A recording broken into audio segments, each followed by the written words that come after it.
Standing up in McKinney. This is, according to Callis, episode 459, and it's a Friday free-for-all. That's right. I got a couple of different topics, nothing I'm going to spend a ton of time with, but I'm just going to throw them out there and see where they stick.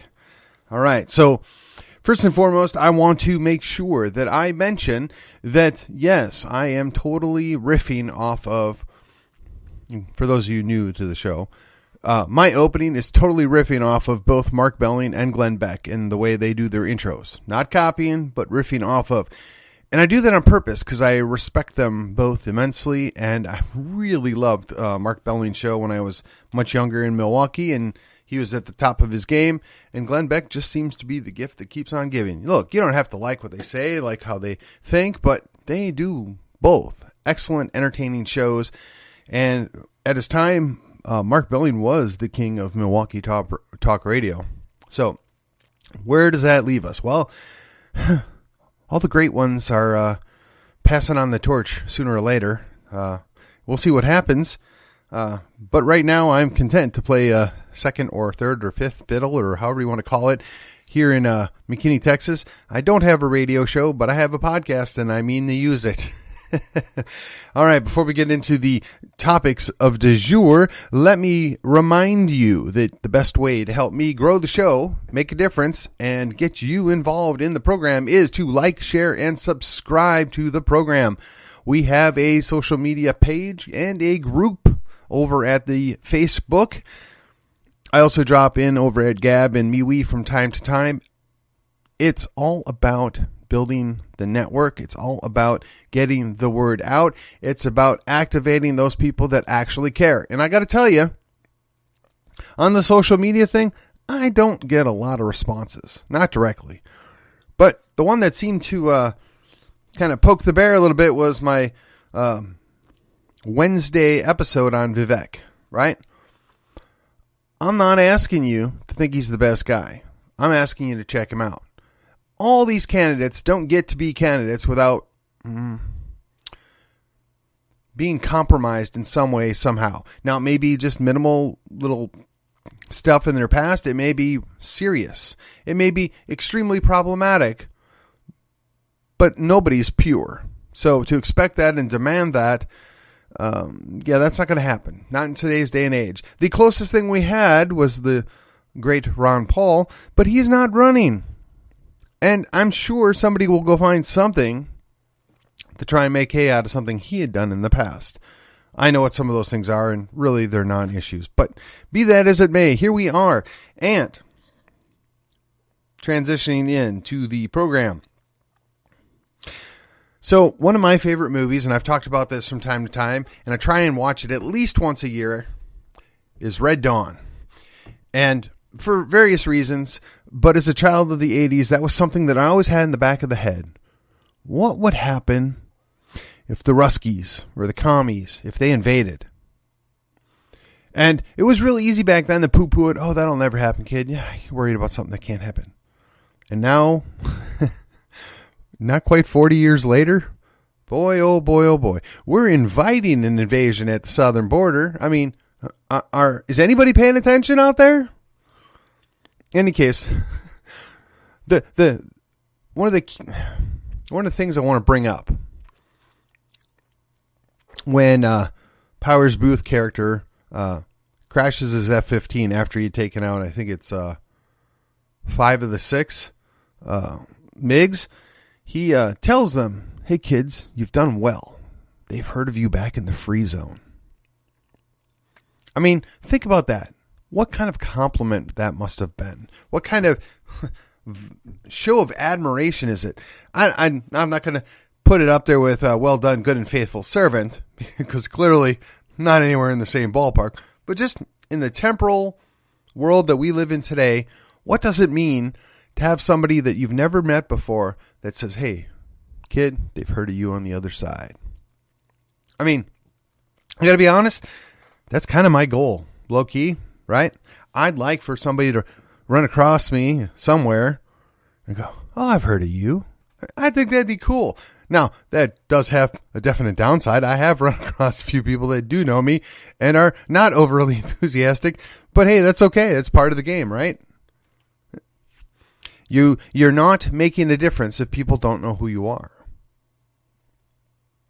So I'm blessed that I have been politically active for a number of years now, and I know and meet people all across the state of Texas. I travel back home to Wisconsin from time to time, and I've been a few other places. But I got to tell you, there's nothing more gratifying to hear my friends from other parts of the state, oh yeah, I was talking about you, or I really liked your show. I mean, that is extremely gratifying, and I thank you, every one of you out there that take the time out of your life, your day, to pop in my podcast. Don't know what you're doing when you're doing it. I mean, I assume you're driving. That's when I listen to most of my podcasts.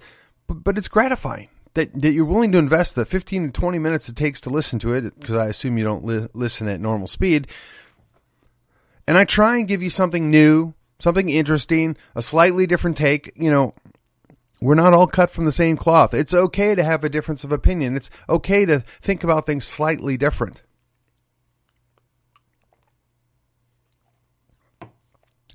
Even in today's day and age where everybody wants you to be in lockstep, right? Now, I'm going to tread lightly here, but guess what? Trump is not always right. Trump makes mistakes. Trump really made a couple of big mistakes, which, by the way, is probably why he's being indicted multiple times. Not directly, but certainly indirectly. That being said, was he the best man for the job in 2016? He won. That being said, was he the best man for the job in 2020? Without a doubt, hands down. How dare you question the fact that he lost to the Sleepy Creepy Joe that got 81 million votes, which, quite frankly, I don't believe. But what surprises me the most is the people that dust themselves off and show back up now that the Donald wants to run again, because for whatever reason they hate the guy. Now look, I realize he's got some serious baggage. I realize there's a whole lot of suburban women that won't vote for him. The moderates are put off by him. Well, you know what? Moderates, suburban women, are you really happy with the way things are going right now? Do you really like the way things are playing out? I don't know about you, but I'm really willing to trade off a guy that makes some snarky comments or maybe some mean Twitter posts and maybe has a interesting background, who apparently has turned his life around. Apparently. I can't swear to it. I don't know the guy. I haven't met him. But he seems to be a pretty straight-laced guy now over what we've been dealing with for the last, 3 years now? So I ask you, which is worse? Why does it bother you? The guy's not perfect. Nobody's perfect. Get over it. If there's a better candidate, I'd like to know who it is, and I'd like him to run. I'm waiting.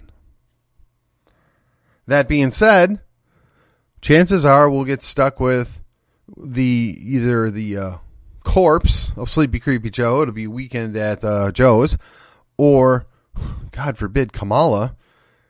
But there's talk about Michelle. We're going to dust off Michelle and run her? Oh, man, really? Why? What'd she offer? I don't know. But you know what the worst part about all of this is? In Collin County, Texas, it really doesn't matter who the president is. Nobody really cares. We can barely get people interested in a mayoral race or a city council race or a school board race, and the turnout is abysmal for the commissioner's court, the county judge, the people running to be your constables, your sheriff, your JPs, your judges. And don't even get me started on the great lengths that had to be done to keep Collin College from going off the rails. So all these people get all worked up, all bent out of shape about the Donald and whoever else might be running or running against him or whatever.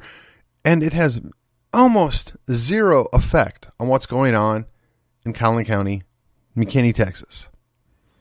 But that's the way the world works, apparently. Now we're going to pivot. Got to change subject up just a little bit here. Yes, the concept of a banana republic. Have we been paying attention? Let's see what happens in banana republics. They arrest their former leaders. They imprison their former leaders. They smear their former leaders.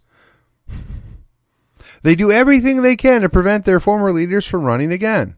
Does any of this sound familiar? They have multiple tiers of justice. They only apply justice to certain people, particularly those that tend to cross them. Again, does this in any way, shape, or form sound familiar? They obey nothing. They ignore the Constitution. And, well, coincidentally enough, we just did an episode about how we're post-constitutional, right? Does any of this sound familiar? Rules for thee, rules for we. We do as we say, not as we do, right? I mean, it's all the same thing. Yet, all those hippie burnout rockers that spoke about how they were supposed to fight against the man and don't trust anybody over 30 and fight the system, they are now the system. And they are squashing and going after anybody that dares to question or challenge anything they're doing. Funny how that works. When they're not in power, they preach tolerance. Once they get in power, they crush those who ask for tolerance. Well, I'll tell you, I've given plenty of tolerance in my life. And for those of you that don't know, the idea of tolerance is you coexist for somebody or with somebody, even though you don't agree or approve of their actions or behaviors or thoughts, and you don't cause a fight. But now, no, that's not enough. Now you must praise, approve, and appreciate everything that you despise and hate in the world, because otherwise you're a bad guy, racist, sexist, homophobe, right? Yeah, freak. Come up with any descriptive word you want to throw at, and look, I speak from experience as the example of all that is evil and wrong in the world today, right? What are we going to do? What are we going to do? All right, next topic. Last actions. So I watched this documentary on the Patton cover-up. Now, for those of you that don't know, General Patton was one of the best generals in World War II by many measures. Certainly, our enemies feared him the most, including the communist Russians, but we're not allowed to talk about that. And look, the guy did run his mouth a bit. The guy did step over the line a time or two. The guy did misbehave a little bit, but he won. His troops loved him, and he got stuff done. Kind of sounds somewhat familiar. I wonder. Well, no. In any case, so Patton gets in a fluke accident. And one of the last actions he does is to say, hey, don't worry about the guy. Don't worry about the guy that caused the accidents here. Just let him go.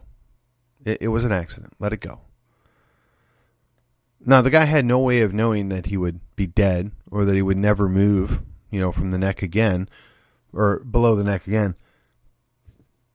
But the very enlisted man that caused the accident, he had compassion for the guy. Now, yeah, the guy was a braggart. Yeah, the guy was a hard case. But he loved his men, and he went out of his way to protect his men. He drove them. Oh, yes. But he wanted the stuff. He wanted things for his men. And he knew the best thing he could do was get the war over quickly. But he also knew that we were only fighting one enemy, and there was another enemy that we weren't taking care of, and he wanted to be prepared for that. And isn't it strange how he was never allowed to speak on that issue? Isn't it strange how there was a complete media blackout? Isn't it strange how he was demoted? Isn't it strange how he was cast aside? Now, what's interesting is he came up with many of the other leaders he served with. And they didn't like him because it was a hard case. He didn't want to spend a lot of time on details when there was action. Now, look, I'm not going to dismiss the need for details. I'm not going to dismiss the need for a plan and doing certain things.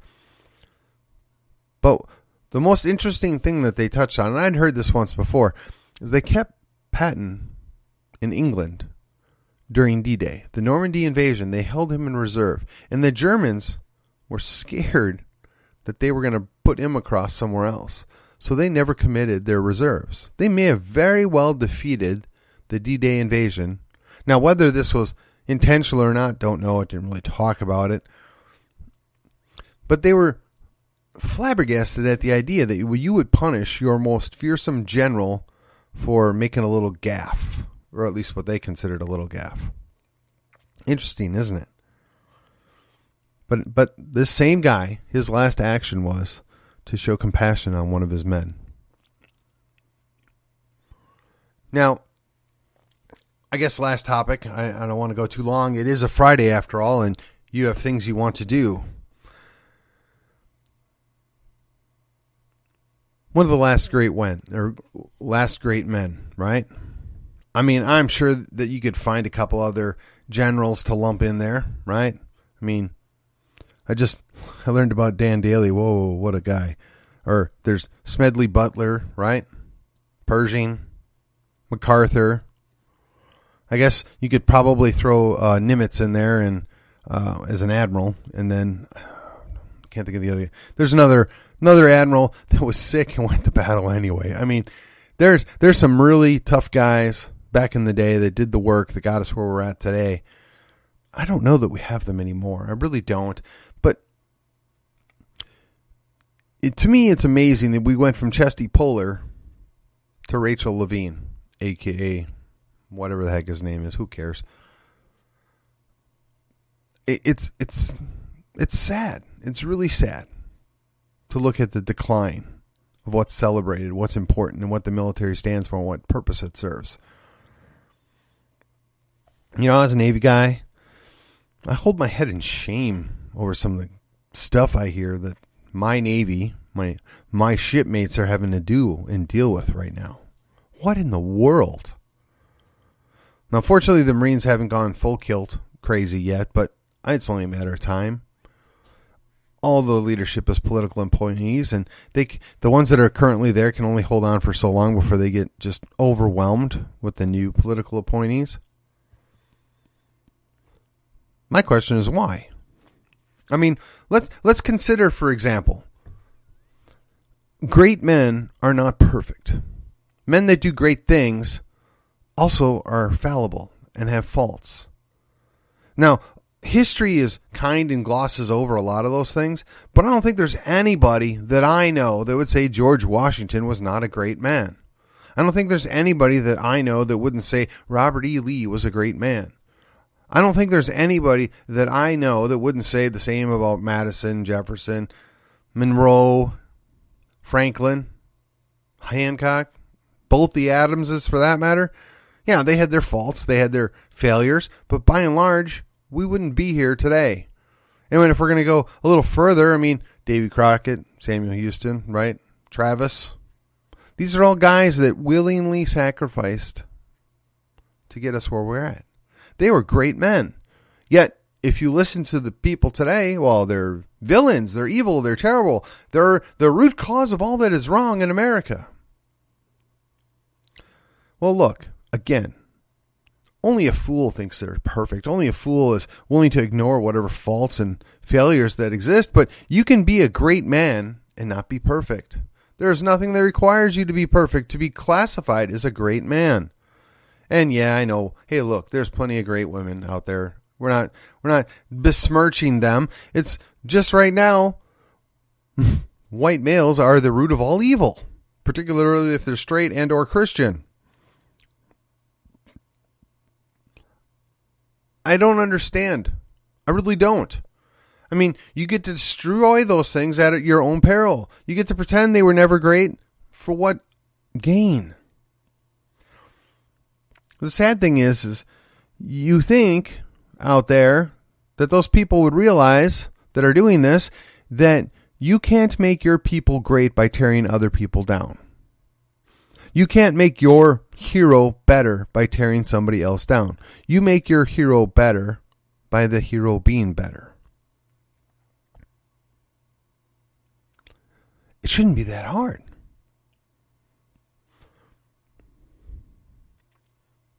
But here we are. This is the world we're in today. I'm having challenges recognizing it for what it is. I wonder, what might my last action be? What might be the last thing I do? Do I give up and just enjoy the decline? Do I ride off in the sunset to ignore the Banana Republic?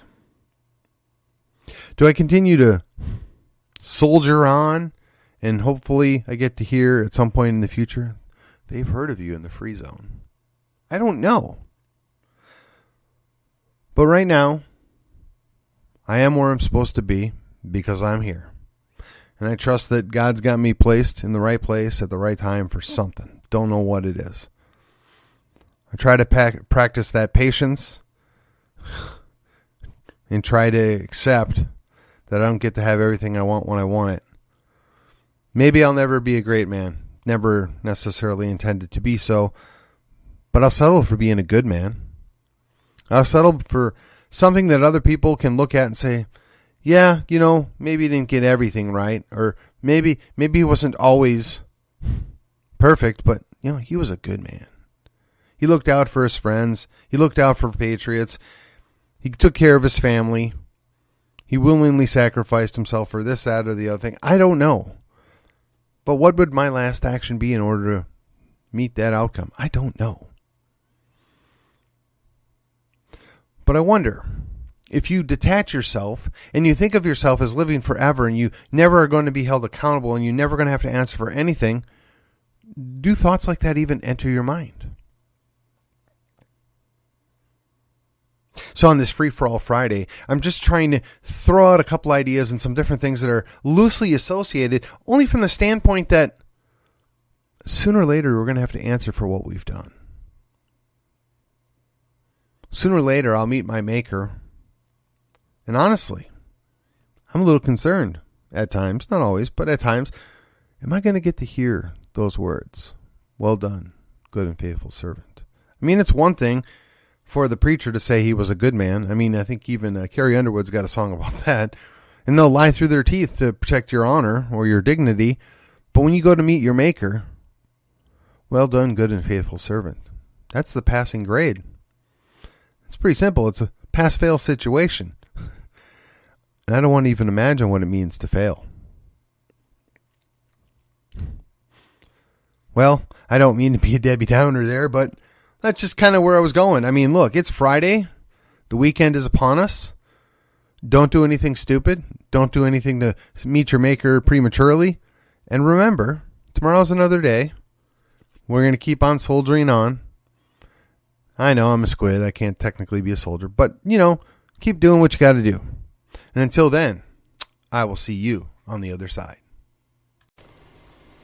Canceled by the big tech mafia, but inadvertently profiting from owning their stocks in a mutual fund or ETF? At Two Pillars, they believe that censorship is a form of violence and a business practice that does not promote human flourishing. In many cases, through their investigative screening process, they can help you divest from companies that are denying your God-given, inalienable right to speak freely. Hey, Patriots, Two Pillars believes it's time for conservatives to align their values and investments. Two Pillars is your place for impact investing in the parallel economy. Find out what's in your investment portfolio with a complimentary portfolio review. Contact them today to learn more. Call toll-free at 833-377-0051 or send an email to info@twopillarsam.com. That's info@twopillarsam.com. Get started today. Advisory services are offered through Jacob and Boaz Asset Management, LLC, doing business as Two Pillars Asset Management or Two Pillars, a registered investment advisor in the states of Texas and California. Two Pillars is not endorsed by any government agency and is not engaged in the practice of law or tax advice.